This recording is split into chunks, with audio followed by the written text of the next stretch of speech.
Hey there, are you tired of superficial dating advice? Well, you've come to the right place. Welcome to Seggz and Bacon, a podcast devoted and created to destigmatize, and it is a safe space designed for those who wish to explore intimacy and understand different parts of the sex industry, relationships, love, wellness. In 15 years of being the observer and experiencer, it's bought me it's bought me enough stories to categorize each and every one of the type of clients that actually come to visit me. So stay tuned for those episodes if you actually wish to understand economics and the boundaries and psychology which make up connection, whether transactional or, well, everything's a transaction. Let's just get that straight. If you're still here, I welcome you to my journey. Began with being born into one of those families who did not break any of the generational curses, who all were stuck in crazy cycles, never did any of the work, and, well, I am a product of that. I chose, because I know it is a choice, to teach myself at a young age, we're talking 8, 9 years old, about patterns and being aware.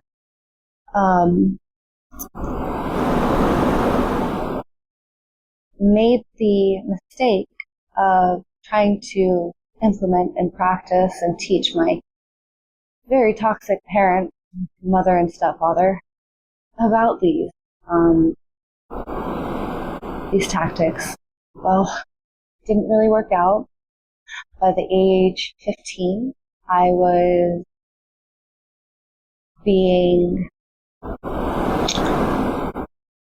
misdiagnosed and over-medicated by a very crooked psychiatrist and therapist combo, in which my parents chose for family counseling once they discovered, well, the issues were there. They just wanted to make it seem like the things I had researched or read online were horrible. Yet, fast forward, I wouldn't remember what they were till I was 24, going out to LA, where I had my first tantric workshop. And I sat through 2 hours of what I had already read at the age of 10 to 11. And it progressed into more sexual articles, because all it started out with was innocent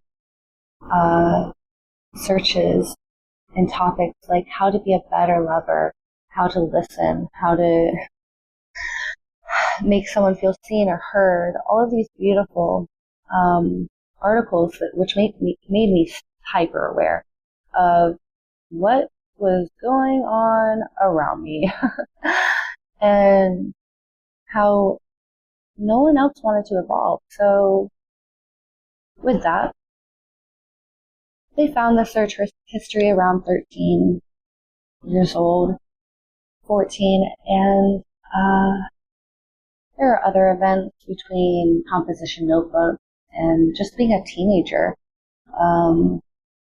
which were demonized to the point that they were able to convince. And at this point, I was also in a depressed state, because who the fuck wouldn't be? I mean, I was micro-managed to the point that my entire wardrobe and beauty products were taken away from me, because I was supposed to learn self-love, which was the exact opposite of what self-love was. They took away my self-care, which fueled my self-esteem. self-esteem and all of these things that they demonized and said it was all about a guy. But the guy didn't come into my life until, or I wasn't open to it until the age 14, this 8th grade. And it's wild because I knew him since 4th grade. And this dynamic would be the dynamic which catapulted my parents to put me on, they misdiagnosed me with bipolar, which you can't be diagnosed with within just a month of seeing a therapist, but I also was able to tell my therapist how toxic I thought that she was being by not really being open to what I felt about my parents and how I felt about my parents. And through the years of being told that it's not your relationship, just wait till you get married and have your own kids. You don't know what it's like. You don't know what you're talking about. I actually fucking did, guys. I really did know what I was fucking talking about. But that would have been too fucking easy. I would have been a child prodigy. I wasn't meant for that. I'm meant for something way less strenuous and like daunting of a title. More like podcast host, who became a podcast host because she was derailed, who's worked in the sex industry for 15 years, in and out of it, and has had a lifetime of trauma and, well, I'm getting to it, the chemical lobotomy. The thing my parents did to try to shut me up when all of the taking away of my clothes, wardrobe,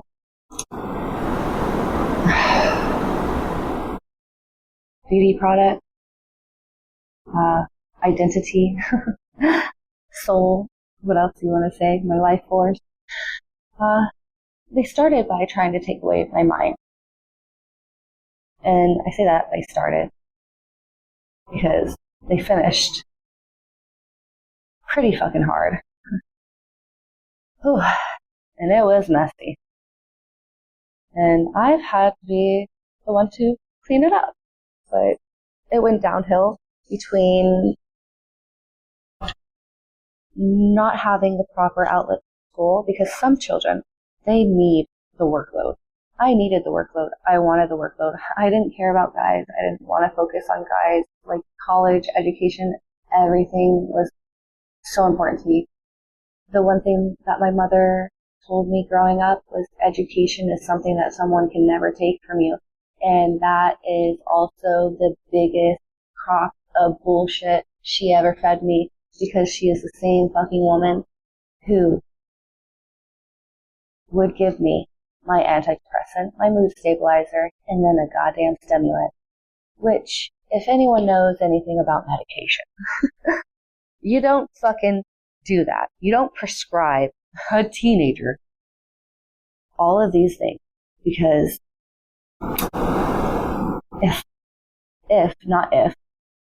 though I was not bipolar before, though I was just very outspoken and very adamant and very grounded in my truth, and I knew how to heal and get out of the generational curses. These people, the ones who are like preaching self-love and focusing on education, were the same motherfucking people who, because I would not shut up, they took my mind. They took my ability to concentrate, my ability to be that person who did all of those research papers, not medicated, just for fun, to pass the time, because her home life was so fucking depressing and uninspiring that she had to look at something else. And these people, plot twist, did not give a fuck. Who knew that these abusive ass people truly could not give a fuck about what they were trying to instill? Talk about gaslighting and reverse psychology.